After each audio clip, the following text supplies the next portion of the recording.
먼저 그 증인 지금 구속돼 있죠. 네, 그렇습니다. 기소돼 있고. 예, 기소되어 있고. 그렇습니다.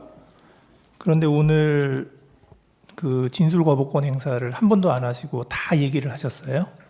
예, 오늘 이제 진술을 거부한다는 뭐 그런 얘기는 한 마디도 안 하시고 저 지금까지 진술 거부를 한 번도 안 하고 다 했습니다. 다 하셨고 또 자수서 내셨잖아요. 예, 자수서 냈습니다. 그 제출하신 이유가 뭔가요? 제가 자수서를 제출한 이유는 첫 번째 계기는 12월 5일 날 김용인 전 장관이 저한테 이 비화폰이 이거는 녹화가 되고 이제 녹음이 안 되니까 당당하게 가라라고 얘기를 5일 날 저녁에 저한테 얘기를 했습니다. 그러고 나서 전반적으로 이제 나온 것들이 얘야 707이나 얘야 여단장 지휘관들이 모든 상황이 다 처벌받는 소리가 저한테 막 계속 들어왔습니다.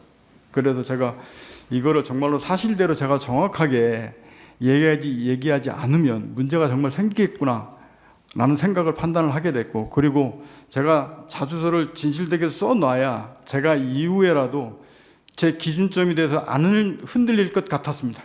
그래서 그거를 써놓고 그거를 기조로 계속 동일한 진술을 해왔습니다. 근데 다만 말씀하신 대로 사람이 기억이 있다 보니까 조금 시간에 제 기억으로 쓰다 보니까 시간의 편차가 있거나 내용이 조금씩 용어 바뀌는 게 어떤 거는 조금 틀려질 수도 있습니다. 대신에 저는 그 기준점을 제가 명확하게 잡고 싶었기 때문에 그걸 써서 제출하고 그 방향과 내용에서 그대로 지금까지 진술해 왔습니다. 예. 제가 이제 지금부터 그날 그러니까 12월 4일 00시 30분에 이제 대통령하고 통화한 그 당시 상황 예. 여쭤보겠습니다. 예. 그 당시에 이제 그 707 단장인 김현태 단장은 국회에 직접 들어가 있었기 때문에 그 화상회의 시스템 연결이 안 돼 있었고 비화폰 통화만 가능했죠. 그게 그렇게밖에 안 됐습니다. 네, 그 다음에 일공수 단장 이상현 단장은 그때 국회에 가긴 갔는데 차량 안에 있어서 그 화상회의가 연결이 되어 있었고요. 그 1공수 지휘통제실에 있는 스피커를 통해서 나오는 소리가 일여단장 차량 스피커를 통해서도 같이 나오게끔 그렇게 연동되어 있는 것으로 제가 알고 있습니다. 아, 화상회의가 연결된 건 아니고 화상에 나가는 목소리가 예. 거기 들렸다. 예. 그 다음에 노재현 중령이 누군가요? 법무실장입니다. 노재현 중령은 사령부 그때 법무실장이었습니다. 그러니까 특전사 법무실장. 예, 특전사 사령부 법무실장입니다. 법무실장이었죠. 그 다음에 박안수 계엄사령관은 이제 당시 육군 참모총장이었는데, 그렇습니다. 예, 이제 계엄사령관이었고, 예, 이제 제가 지금부터 이제 이 사람들이 차례로 이렇게 어떻게 나왔는지에 대해서 물어볼게요. 예, 예. 00시 30분에 이제 대통령이 증인에게 비화폰으로 전화를 했어요. 예, 그래서 이제 아직 의결 정족수가 안 채워진 것 같다. 빨리 국회문을 부수고 들어가서 의사당 안에 있는 인원들을 밖으로 끄집어내라. 이렇게 지시를 했다는 거죠. 예, 그 통화 내용이었습니다. 예, 그 통화 내용이었고. 근데 이제 그거를 듣고 증인이 이제 갑자기 어떤 생각을 했다고 하냐면 공포탄이라도 쏴야 되나, 테이저 건이라도 쏴야 하나, 내부 전기라도 끊어야 하나. 이거는 그 지시를 듣고 그냥 증인이 생각한 거죠.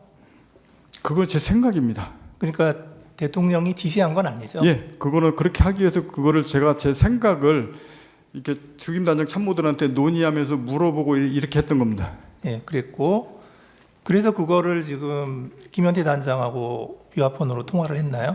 비연패 단장한테 테이저건 제가 정확히 기억나는 게 야, 테이저건을 써서 그 부분이 되냐라고 했더니 김현태 단장이 저한테 지금 사람이 너무 많아서 테이저건 쓰면 위험해서 안 됩니다 라고 저한테 피드백을 바로 했고, 그래서 그러면 하지 마라, 하면 안 된다라고 그 중지 지시를 그때 했습니다. 그러니까 지금 그 대통령한테서 아까 그 지시를 안 받았으면 증인이 그 생각을 할 이유가 없잖아요. 거기서부터 대부분 출발해서 저걸 어떻게 뚫고 들어가야 되나, 해야 되나, 저 행위를 들어가야 되나, 아니면 다른 방법이 있나, 이런 고민들이 머릿속에서 막 돌아가다 보니까 이제 근데 그런 논의도 해보고 그게 가능하냐고 물어보기도 하고 이랬었던 것 같습니다. 그러니까 제가 여쭤보는 거는 증인이 지금 갑자기 공포탄 쏴야 되나 테이저건 쏴야 되나 전기 끊어야 되나 이 생각을 했다는 건데 예, 그냥 아무것도 없는 상황에서 갑자기 증인이 그 생각을 한 건 아니잖아요. 예, 그러니까 뭔가 무슨 지시를 받았기 때문에 그거 하려면 이걸 해야 되나 하고 생각했다는 거죠. 예, 그 다음에 이제 그 00시 35분에 이제 김용현 장관이 비화폰으로 증인한테 전화를 했다는 거죠. 예. 예.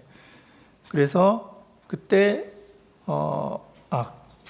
그때 워딩은 또 어땠는지 이게 말이 자꾸 바뀌어서 지금 검찰 조서에는 국회의사당 문 빨리 열고 안으로 들어가서 안에 있는 사람들을 빨리 데리고 나와라 이렇게 지시했다고 돼 그게 있는데 이제 김용인 전 장관 어딩은 제가 그래서 자수서에서도 지금도 거기다 가로 열고 뭐였냐면 정확한 워딩이 기억이 나지 않는데 장관은 대통령까지 제가 2번밖에 통화했기 때문에 워딩을 기억하고 있는데 김용인 장관은 제가 10여 차례 이상 계속 통화하면서 받았기 때문에 정확한 워딩은 김용현 장관은 기억나지 않는데 이런 의미로 썼다라고 제가 얘기했고 그렇게 얘기했습니다. 그래서 제가 김용현 장관이 어떻게 말했다고 딱 집어서 얘기를 지금까지 그렇게 못했습니다. 아 그렇군요. 그래서 이제 그 김용현 장관의 지시를 받고 나서도 또 이제 김현태 단장하고 또 통화를 했죠. 김현태 단장하고는 그 뒤로 10여 차례를 계속 통화했기 예, 때문에 계속 통화했고 예. 그 다음에 그 현장에 나가 있던 그 일여단장 이상현 단장하고도 또 통화를 한 거죠. 예. 예.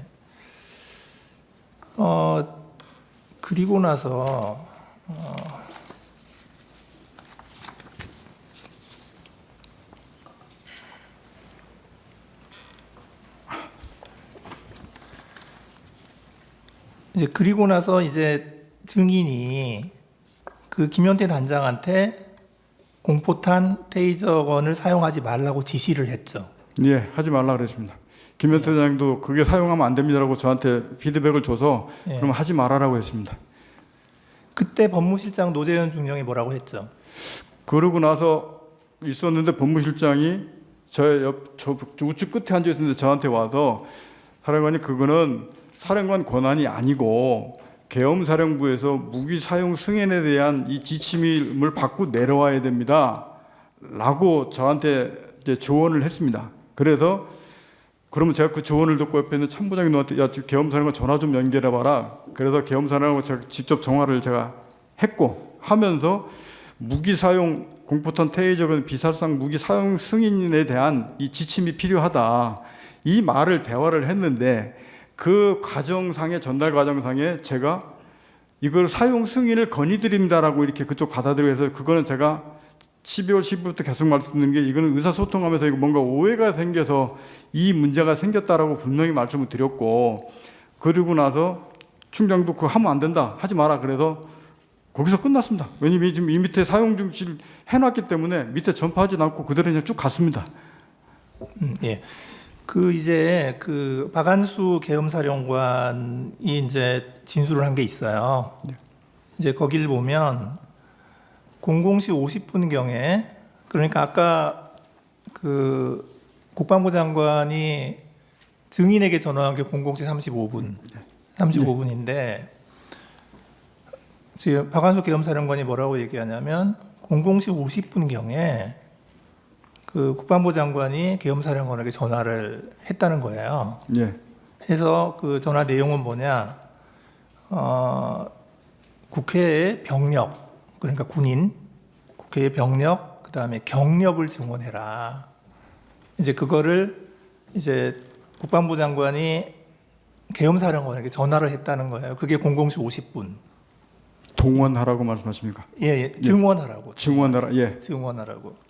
그러니까 이제 병력하고 그러니까 군인하고 경찰을 증원하라고 계엄사령관에게 전화를 했고 그 바로 직후에 그 여인영 방첩사령관이 국회에 경력을 증원해달라, 그러니까 경찰을 더 증원해달라 또 전화를 했다는 거예요. 그리고 계엄사령관이 그 전화를 받고 그걸 막 끊었는데 증인이 전화를 해가지고 뭐라고 얘기를 했다는 거냐면 이렇게 얘기했다는 거예요. 현 상황에서는 테이저건과 공포탄을 사용해야 한다는 예하부대의 건의가 들어왔습니다. 사령관님이 결심해 주십시오. 라고 얘기했다는 거예요. 증인이 그렇게 얘기한 적이 그건 있어요. 말이 예하부대 김현태 단장도 건의받으면 거기서 제가 건의를 받는 건데 김현태 단장은 저한테 제가 그 워딩 분명히 기억했잖아요. 사람 많아서 위험해서 안 됩니다라고 해서 안 된다고 건의했지 그거를 저한테 사용하겠다고 건의를 들어온 게 아닙니다.